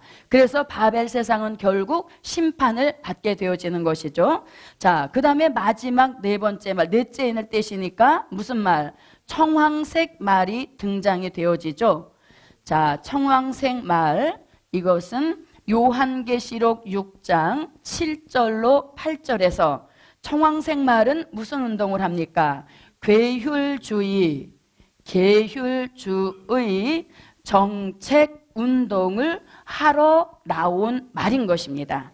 자, 계율주의 정책 운동을 나름대로 활발하게 펼친 결과, 그 결과는 요한계시록 13장 같은 수정통치 시대를 이루는 것입니다. 자, 이렇게 인을 떼시면서 저마다 다른, 색이 다른 말이 4마리가 나와서 사상운동을 펼침으로 인하여서 이 땅은 어수선한 그런 세상이 되어지면서 말세로 치닫게 되는 것입니다. 자, 이렇게 4대 병마가 나와서 활동하는 이런 일이 있는 한편에서는 또 어떤 일이 있게 되어지느냐? 자, 어떤 일이 있게 되어지냐면 요한계시록 6장 9절로 11절 같이 천천만 순교자들이 하나님 보좌 앞에서 지금도 쉬지 않고 호소 기도하는 것을 보여주고 있습니다. 자, 그래서 계시록 6장 9절로 11절에서는 순교자의 호소 기도가 하나님 보좌 앞에 지금도 올려지고 있는 이런 역사를 볼 수 있는 것입니다.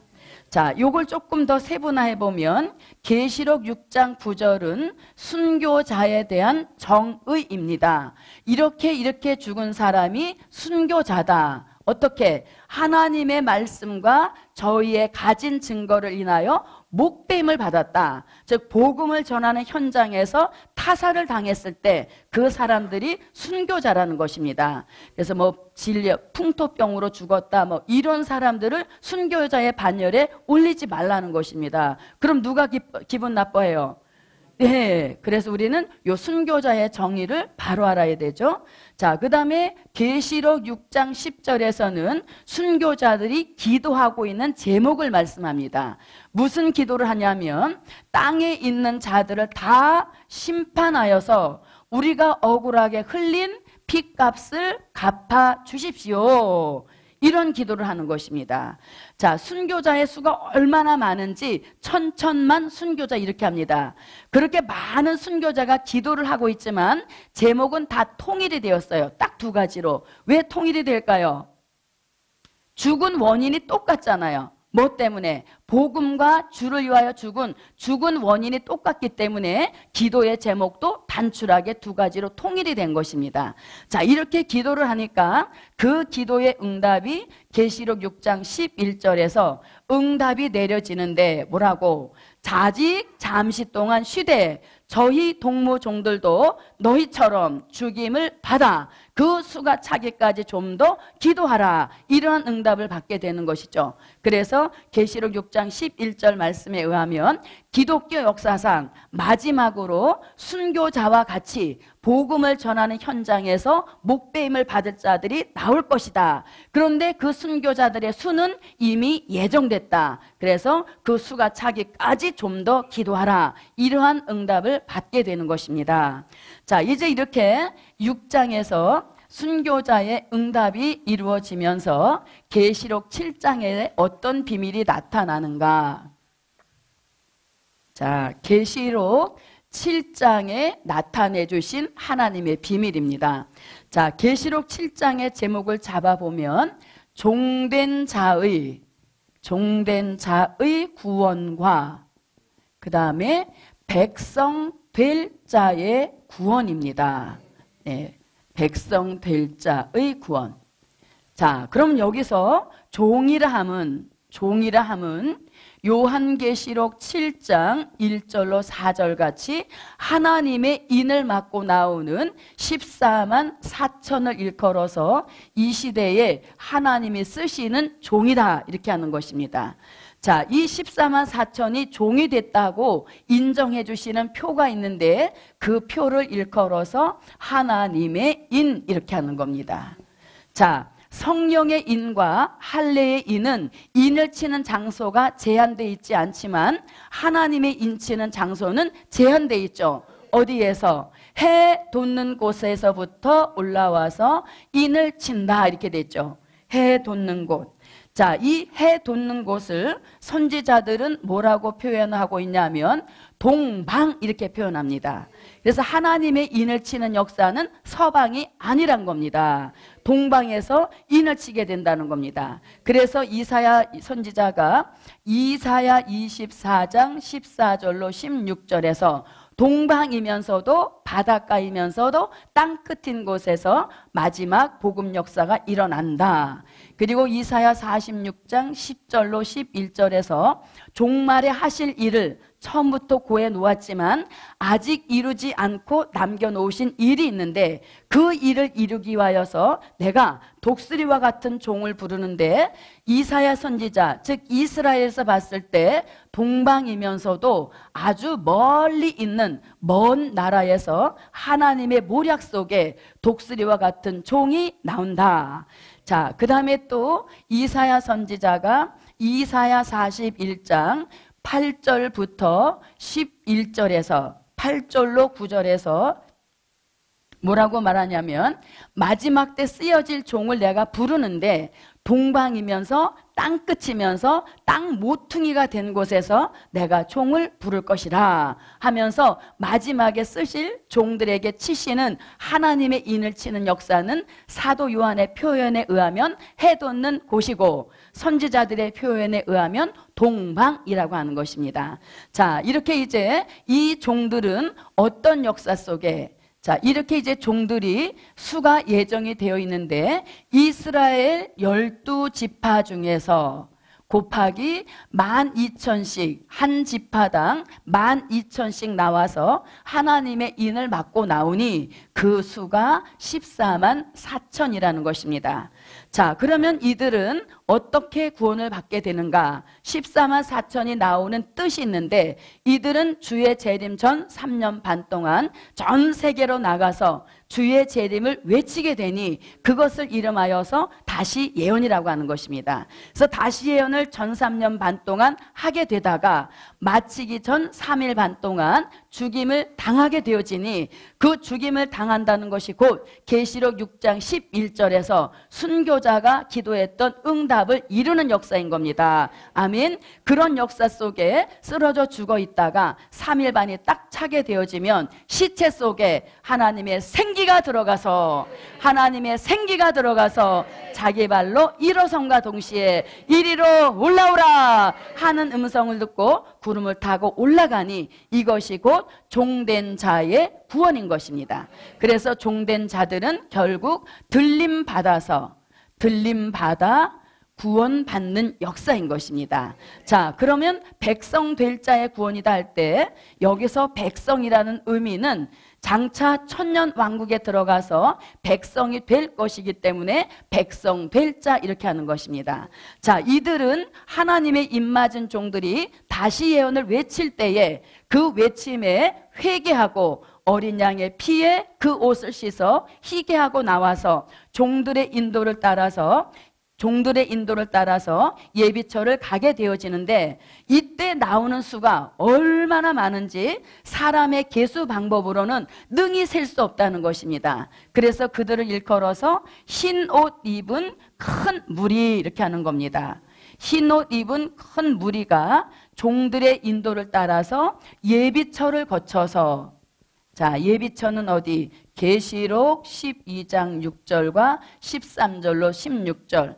예비처를 거쳐서 보호처를 거쳐서, 그리고 천년 왕국이 이루어지면 계시록 20장 10절 같이, 계시록 20장 9절 같이 성도들의 진에 들어가서 천년으로 백성을 살게 되어지니 이것이 곧 백성 될 자의 구원인 것입니다. 아멘. 자, 이것이 이제 계시록 7장에 나타내 주신 하나님의 비밀인 것이고, 자, 그 다음에 이제 계시록 8장으로 들어가겠습니다. 자, 계시록 8장은 제목을 잡아본다면, 자, 계시록 8장은 재난이 일어나는 시기입니다. 자, 계시록 8장은 재난이 일어나는 시기. 자, 그래서 이제 계시록 8장은 계시의 구분 중에서 본론적인 계시로 들어가게 되어지는데, 요한계시록에서 나팔은 총 7번이 불려집니다. 총 7번이 불려지는 중에 계시록 8장에서 첫째 나팔부터 넷째 나팔까지 불려지게 되는 것입니다. 자, 그러면 계시록 8장 7절에서 계시록 8장 7절에서 첫째 나팔이 불려지게 되어지면 무슨 일이 일어나냐면 사회주의 민족적 혁명기인 것입니다. 사회주의 민족적 혁명기가 첫째 나팔 불고 일어나는 재난이 되는 것이죠. 자, 그 다음에 요한계시록 8장 8절로 9절에서 둘째 천사가 나팔을 불게 되어지면 사회주의가 일어난 곳에서 사회 혼란기가 온다는 것입니다.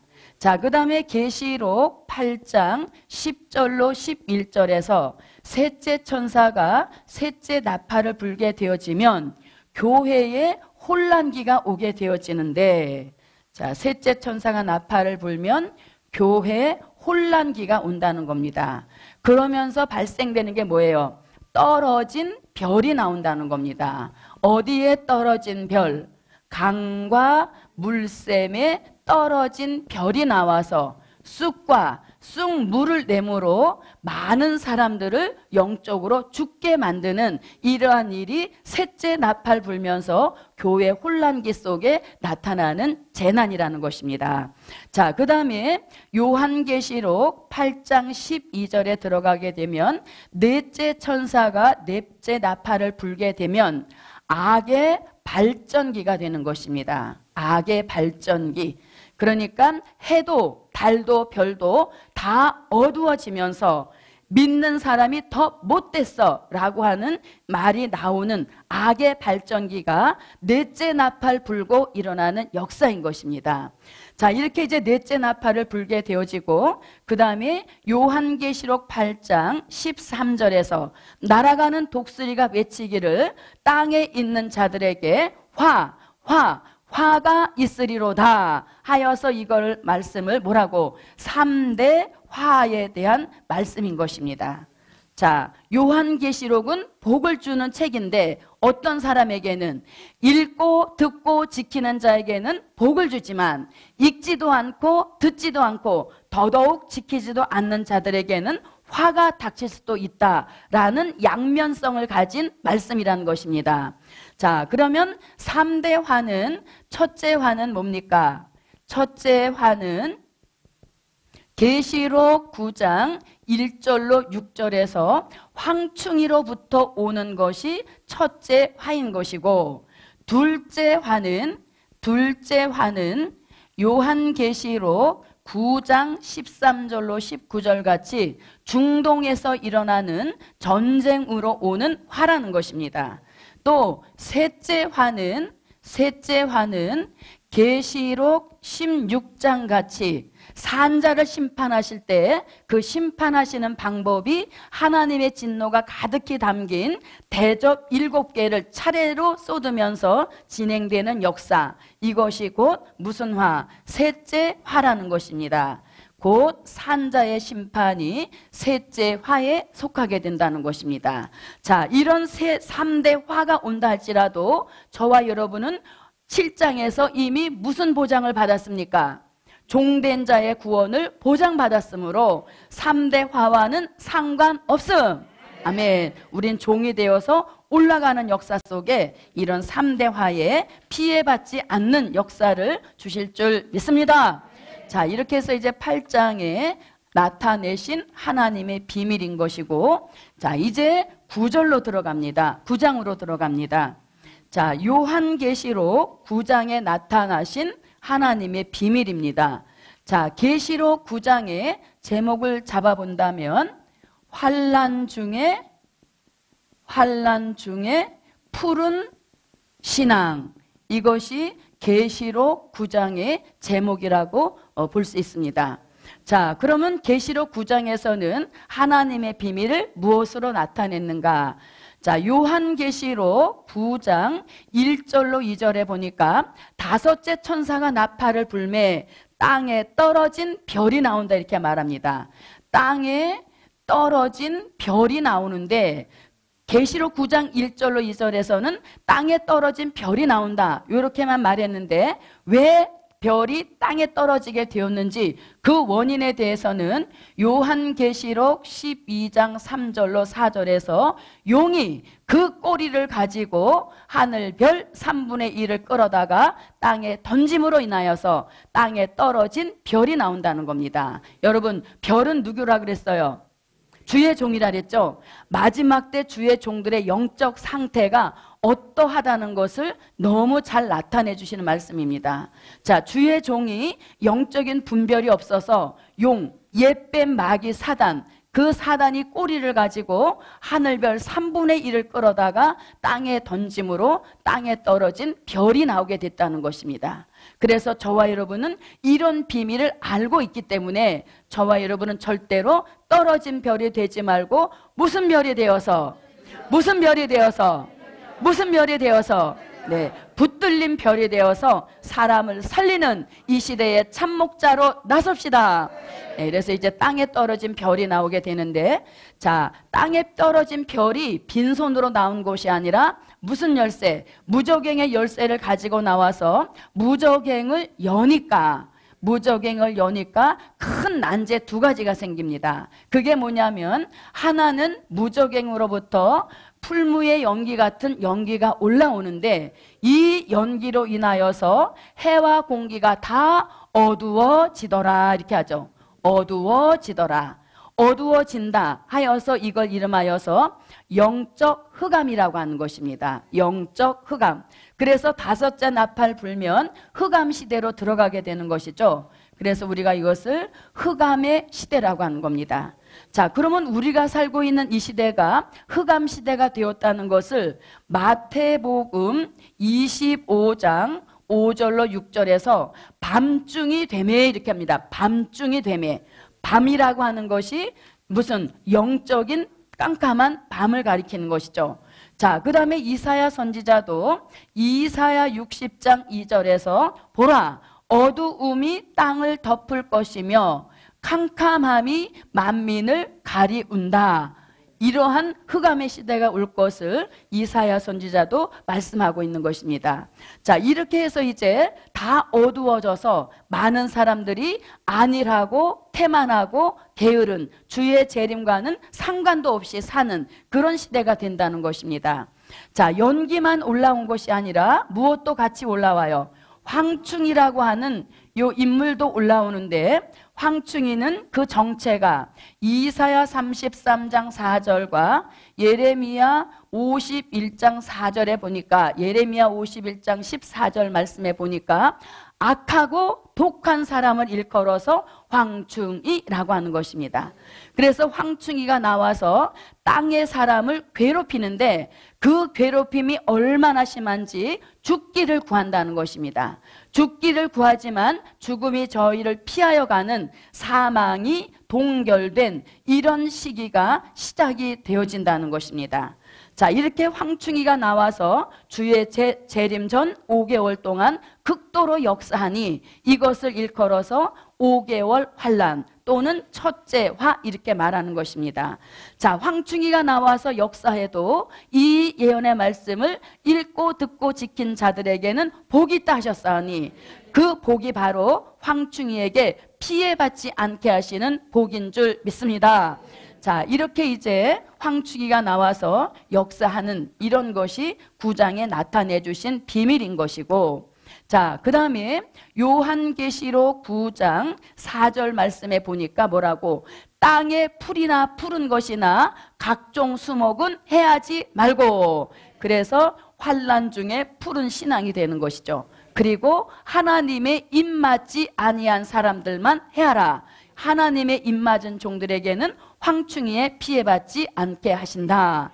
그래서 푸른 신앙과 그 다음에 무엇? 하나님의 입맞은 종에게는 절대로 피해를 받지 않게 하신다. 자, 이렇게 이제 지나가고 그 다음에 이제 요한계시록 9장 13절로 19절에서 또 나타내 주신 하나님의 비밀이 있는데 그 비밀을 이름하여서 중동전쟁이라고 하는 것입니다. 무슨 전쟁?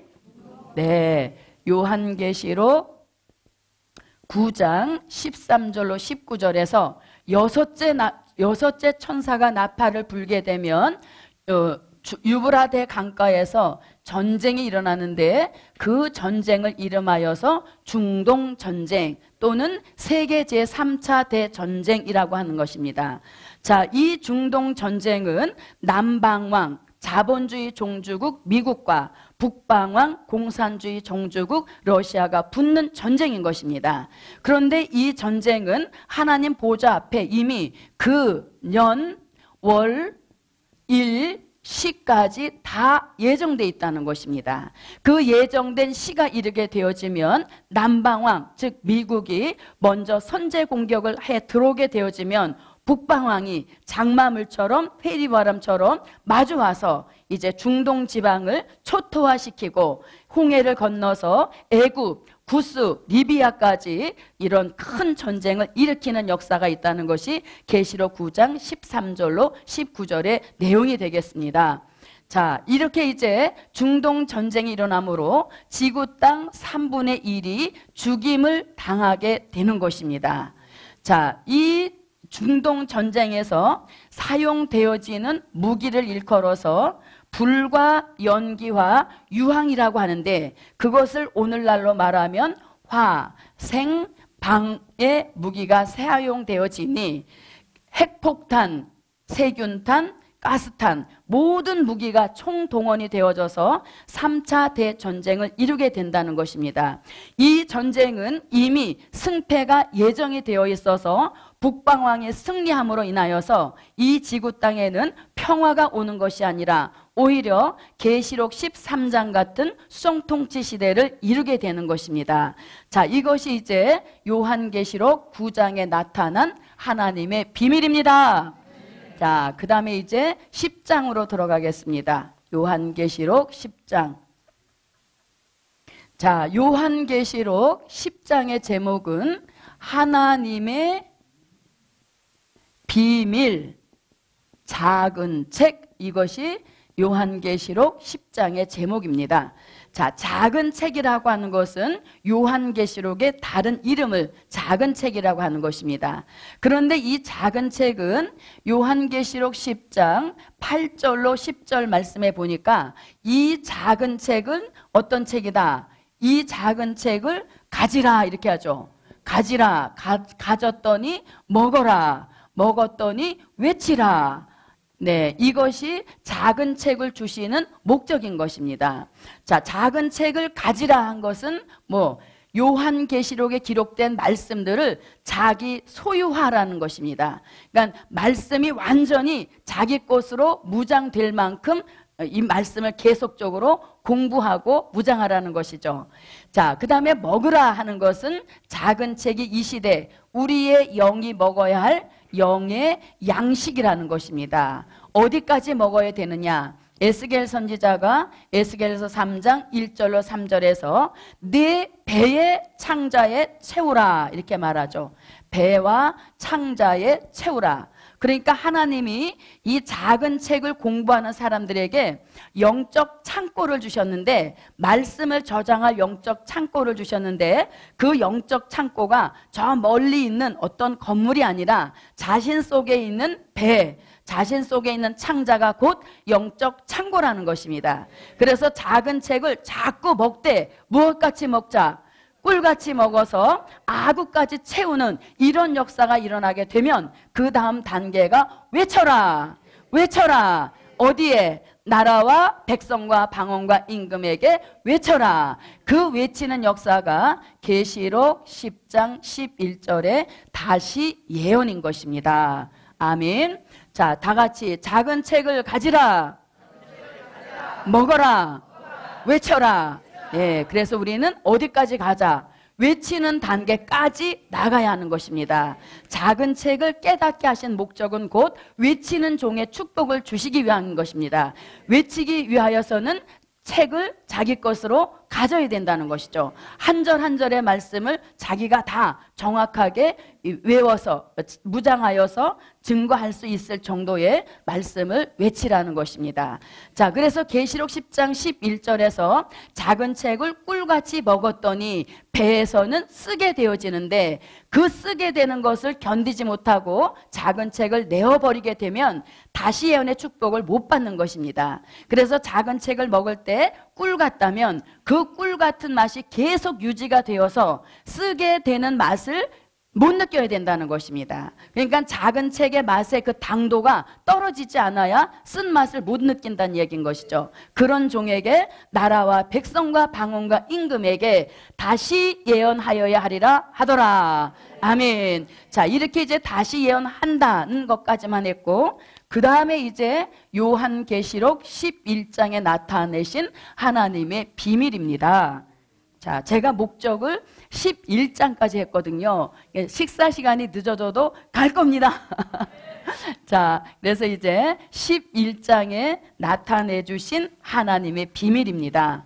자, 10장 11절에서 다시 예언한다 이렇게 맞춰놓고 11장에 들어오면 그 제목이 뭐냐면 청량받은 증인의 역사. 예, 이것이 이제 11장의 제목입니다. 자, 10장 11절에서 다시 예언하여 하더라 이렇게 놓고 그 다시 예언이 더 세밀하게 증거가 된 것이 계시록 11장 3절로 6절에서 다시 예언하러 나가는 종들에게 그냥 나가게 하지 않고 권세를 주시는데, 그 권세를 이름하여서 두 증인의 권세 이렇게 하는 겁니다. 두 증인의 권세는 물이 변하여 피 되게 하시니 이것이 곧 누구의 역사? 모세적인 역사인 것이고, 입에서 불이 나가서 그 원수를 소멸할지니 엘리야적인 역사인 것입니다. 이것뿐만 아니라 아무 때든지 언제든지 원하는 대로 여러 가지 재앙으로 땅을 치면서 3년 반 동안 다시 예언을 외치게 하시는 겁니다. 자, 그 다음에 이제 요한계시록 11장 15절에 오게 되면 몇째 나팔 불면서 7째 나팔을 불게 되면서 우리가 살고 있는 이 세상 나라가 우리 주와 그 그리스도의 나라가 되어 그가 세세토록 왕노릇 하리로다. 세세토록 왕노릇 하리로다. 아멘. 우리 예수님이 왕이 되신다는 겁니다. 자, 이거를 일컬어서 천년 왕국이라고도 하는 겁니다. 천년 왕국이라고도 하는데, 때로 무천년설을 주장하시는 분들도 있다는 겁니다. 그러면 무천년설을 주장하는 사람은 천년왕국 축복을 못 받겠죠. 아멘. 그래서 저와 여러분은 무슨 유천년설, 천년왕국이 있다 하는 분들에게 천년왕국의 축복을 주시는 것이죠. 자, 그러면 천년왕국이 확실히 이루어진다는 것을 말씀으로 한번 증거해 볼게요. 자, 계시록 20장으로 와보세요. 자, 계시록 20장에 보면 천년 동안 천년이 차기까지 천년이 참해, 이런 말씀이 계시록 20장 1절로 7절에서 무려 6번이나 등장이 되어지는 것입니다. 자, 계시록 20장 1절로 3절을 읽어주세요. 아멘. 자, 계시록 20장 2절 말씀에 보니까 용을 잡으니, 아멘, 용을 잡으니 곧 옛뱀이여 마귀여 사단이라 잡아 1000년 동안 결박하여, 이렇게 말하죠. 자, 그러면 이 1000년 동안은 누구의 입장에서? 네, 용이 결박당에 있는 기간이 얼마다? 1000년 동안이라는 거죠. 그러니까 용이 결박당에 있는 기간이 1000년 동안 결박당에 있다. 그러니까 1000년이 용의 입장에서 흘러갔다는 얘기죠. 자, 그러면 3절에 보니까, 자, 용을 잡아서 어디에 넣었습니까? 무저갱에다 넣었죠. 무저갱에다 넣었더니 그 무저갱에 갇혀 있는 기간이 얼마래요? 1000년이 차도록, 이렇게 돼 있죠. 1000년이 차도록. 그러니까 이건 뭡니까? 용이 무저갱에 갇혀 있는 기간이 얼마라? 1000년이라, 이렇게 하는 겁니다. 그래서 1000년의 세월을 마귀의 입장에서 본 거예요. 결박당에 있는 기간 1000년이다. 무저갱에 갇혀있는 기간도 1000년이다 하면서 흘러간 1000년의 세월을 말씀하고 있다는 것이죠. 자, 그 다음에 계시록 20장 4절에 보면, 자, 맨 마지막 절에 보니까 이렇게 합니다. 자, 그리스도로 더불어 1000년 동안 왕노릇 하리라, 이렇게 말하죠. 그러니까 1000년 동안 누구의 입장에서? 왕노릇하는 종들의 입장에서 1000년 동안 무엇한다? 왕노릇하는 기간이 1000년이라는 것입니다. 자, 그 다음에 또 어디에 있냐면, 자, 5절에서 그 나머지 죽은 자들은 그 1000년이 차기까지 살지 못하더라. 그러니까 이거는 설명하기 좀 어려우니까, 첫째 부활로 빠져나간 순교자들이 머물렀던 낙원에 있는 자들은 언제가 차야? 1000년이 차야만, 즉 1000년이 차야만 낙원에서 살아난다, 이런 의미를 가지고 있는 것입니다. 자, 그 다음에 계시록 20장 또 어디서 나오냐면, 자, 6절에서 뭐라고? 그리스도로 더불어 1000년 동안 왕노릇 하리라. 그래서 이것도 1000년 동안 왕노릇하는, 1000년 동안 왕노릇하는 종의 입장에서 왕노릇하는 기간이 1000년이라는 것입니다. 자, 그 다음에 계시록 20장 7절을 한번 읽어주세요.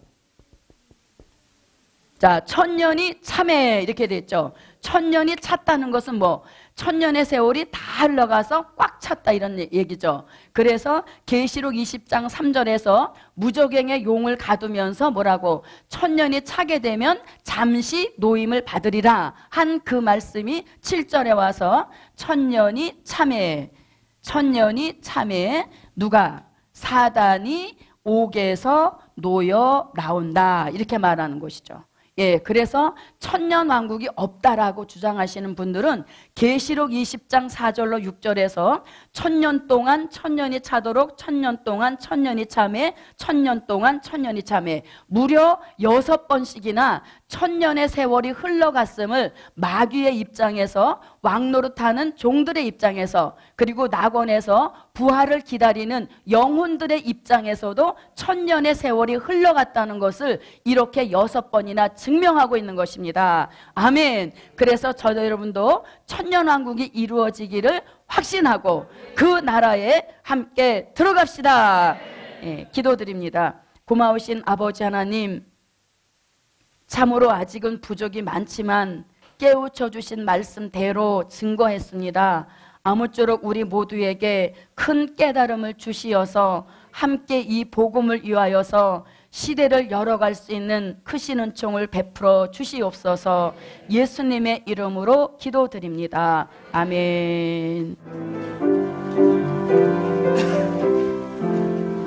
작은 채에 감춘 비밀 시대의 양식되고 선택받은 택한 종들 물과 같이 먹게 되고 입에서는 달게 되고 배에서는 서게 되니 쉬는 연단 겪고 남쪽 전 세계에 예언하네.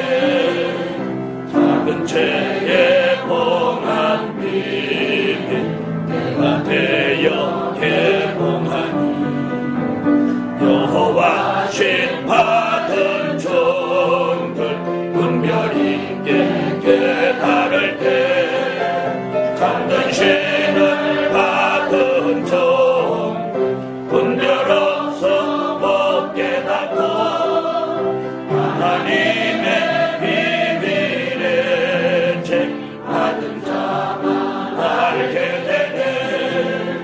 작은 책에 담긴 비밀 개봉하여 보여줄 때 의지 있는 택한 종들 감추었던 만나 되네. 시대 따라 주신 양식 먹는 자가 힘을 얻고 능력 있고 권세 있게 이 시대에 쓰임받네.